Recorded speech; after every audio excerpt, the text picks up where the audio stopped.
Integrity in public service amidst the flood control scandal. Hi, this is an hour with Sir Noni editorial.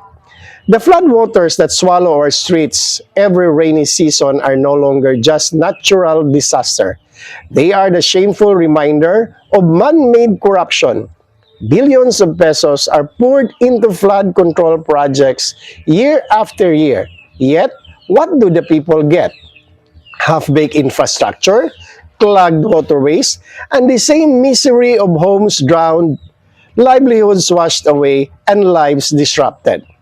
The scandal surrounding the flood control projects in the Philippines is not just about money stolen, it is about integrity lost. Public service is supposed to be built on integrity. But instead, we see politicians and contractors treating it as a marketplace of self-interest. Each ghost project, each overpriced construction, each substandard dike is not just theft from the treasury, it is theft of public trust. It is betrayal, it is treason against the very people official swore to serve. Floods reveal more than just poor drainage. They expose the rot in governance. While families wade through waist-deep waters, certain public officials wade through mountains of illicit profit. While children are forced to skip school because classrooms are submerged, contractors laugh all the way to the bank.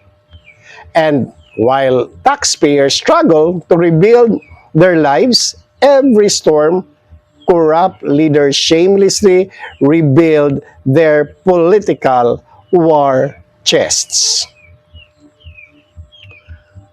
Integrity in public service means accountability, honesty, and the courage to stand against the temptation of easy money.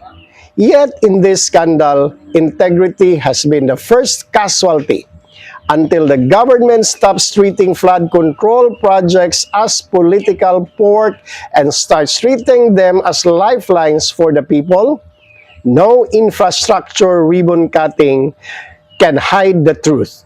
Corruption is the real calamity drowning this nation.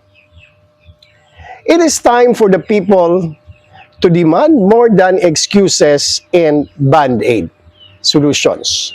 The true test of leadership is not just in groundbreaking ceremonies, but in clean governance. Integrity must not be optional, it must be the foundation.